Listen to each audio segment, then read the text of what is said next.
had broken the Lin Kuei free of Liu Kang's enslavement. We were now masters of our destiny, and could take our place among Earthrealm's great nations. But taking and holding territory would require a vast army.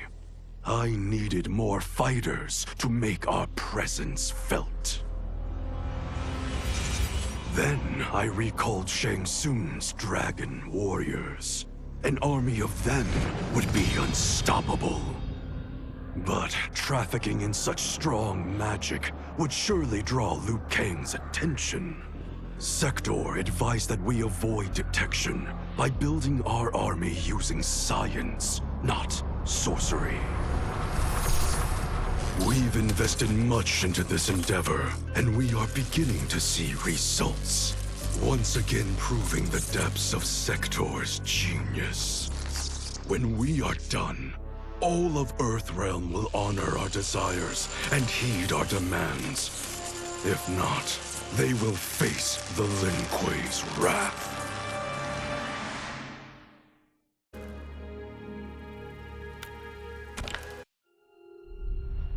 Kuai Liang and I were working hard to build our new clan.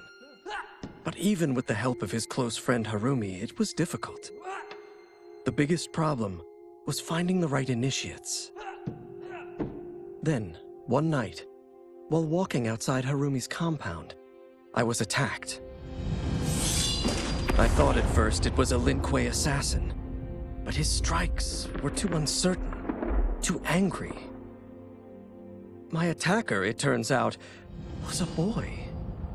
Homeless and hungry, his assault was born of desperation. He needed money so that he could eat. It was like looking at myself 15 years ago. I would have ended up just like him if the Lin Kuei hadn't taken me in. So I took the boy to Kuai Liang, who also appreciated his fire. We made him our first initiate. The boy's name? Hanzo Hasashi.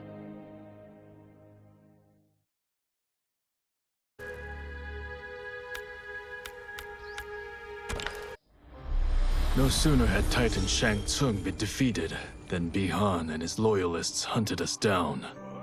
Outnumbered, we fled to Japan. There, we sought refuge from an old family friend. As children, we played together. But Harumi Shirai was a woman now, the head of her clan. Her strength, beauty, and intellect awed me. Also incensed by Bihan's betrayal, Harumi agreed to help me forge a new clan, one that would stand against him and defend Earthrealm. Her aid proved invaluable, and as time went on, we grew closer. To honor Harumi and pay respects to my new bride, I named the clan after her, calling it the Shirai Ryu. Now the battle against my brother begins in earnest. The Shirai Ryu won't rest until Bihan is defeated and the Lin Kuei's honor restored.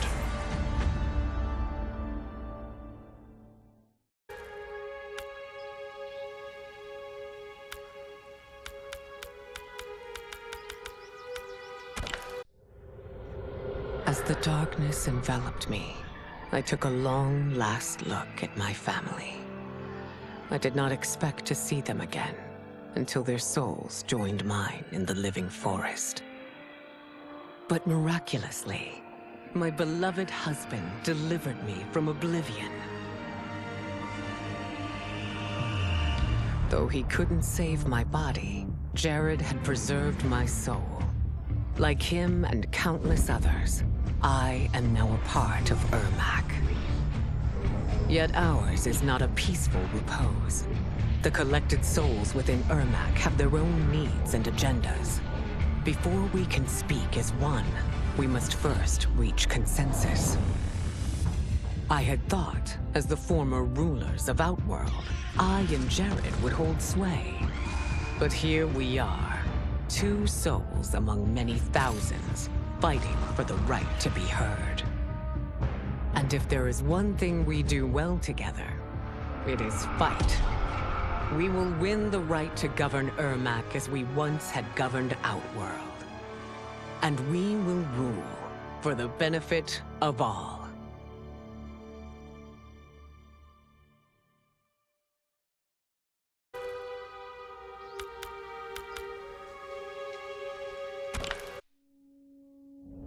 After fleeing Outworld, I hadn't expected to return.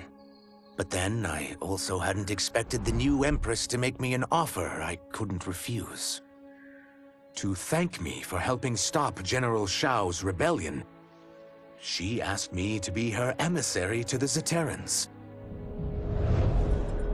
Going home, bearing the seal of the royal house, I would show, once and for all, that my mutation wasn't to be feared. That it wasn't a source of shame. To my surprise, I was welcomed. But those warm smiles hid a dark secret. I stumbled upon a trove of official records, which showed that my shape-shifting ability isn't unique. Many Zaterrans are born with it, but are killed by their government to keep it from spreading. Who started this barbaric policy? Who is now enforcing it is unknown. But I will find out. And I will put an end to this madness.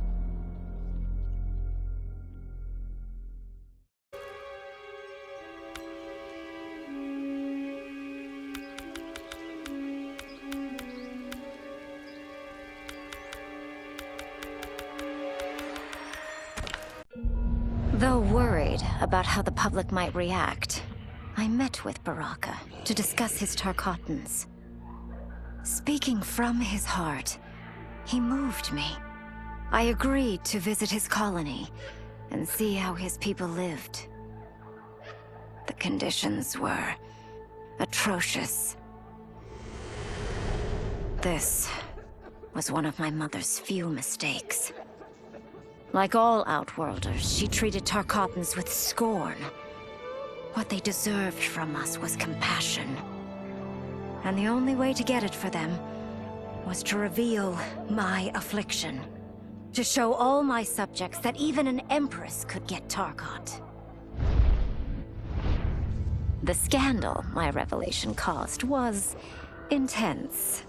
But with the help of Kitana and Tanya, I emerged from it a stronger Empress than ever. My honesty, empathy, and resolve won over my remaining doubters. There is no longer any question that I am fit to lead the Empire.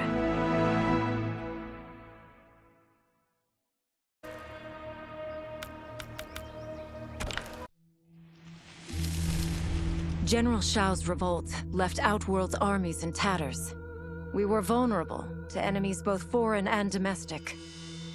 That's why my sister asked me to take command, to stitch her military back together and purge Shao's loyalists within it. She trusted only me with the task. The soldiers, however, had little faith. They thought me a spoiled dilettante, unprepared and unfit to serve. That I could fight mattered little. All that mattered was that I wasn't one of them. I finally earned their loyalty by orchestrating an epic victory over Shao and his rebels.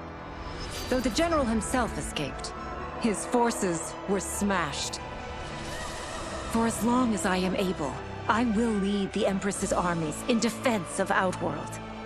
Through strength, we will achieve peace.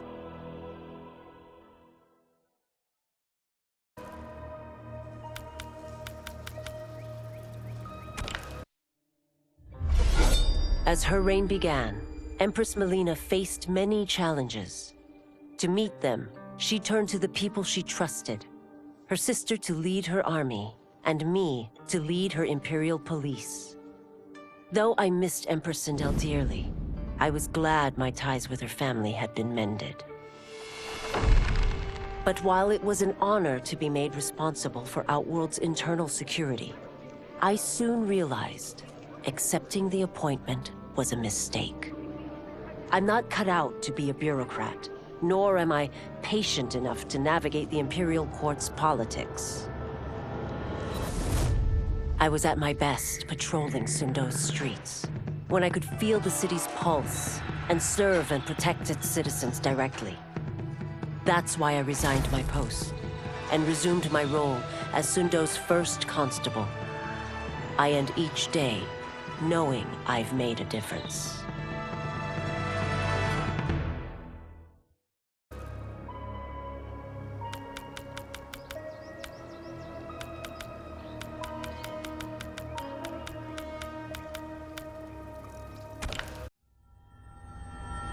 While the regime had changed, little else had. My people still suffered in silence, ignored by the rest of Outworld. Though now I knew Empress Melina's secret, that she was also afflicted with Tarkat. If anyone would help, it would be her. But how to get an audience? Sizoth. He was the Empress's new emissary to the Zaterrans. I asked him to introduce us. At great personal risk, he agreed. And as I'd prayed, the Empress was willing to meet. Even better, she would visit the colony.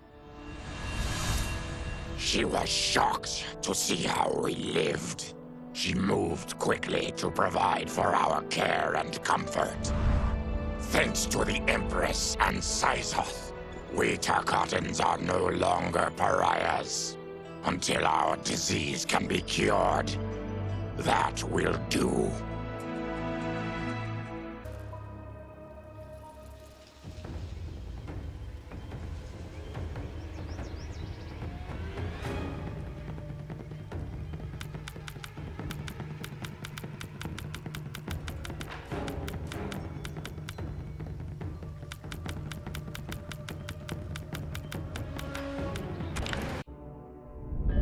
Quan Chi's plot collapsed.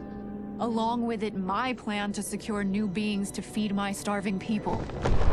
Because I'd advocated for partnering with him, I was held responsible. If I didn't seize for Viternus' new feeding grounds, the Coven would banish me. But then, I had a revelation. I didn't need to conquer realms to feed my people. I simply needed to capture enough beings to breed them. Once they multiply, Viternus will have a limitless, renewable source of food. And I only need a few thousand to start. A number so small compared to the billions in the realms that no one will notice as people go missing. But it will be more than enough to establish our breeding stock and feed a ravenous Viternus.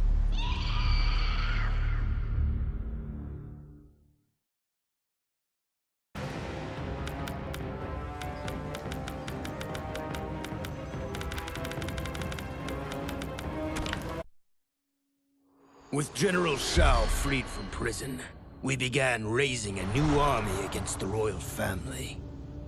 Though many were eager recruits, few were good at soldiering.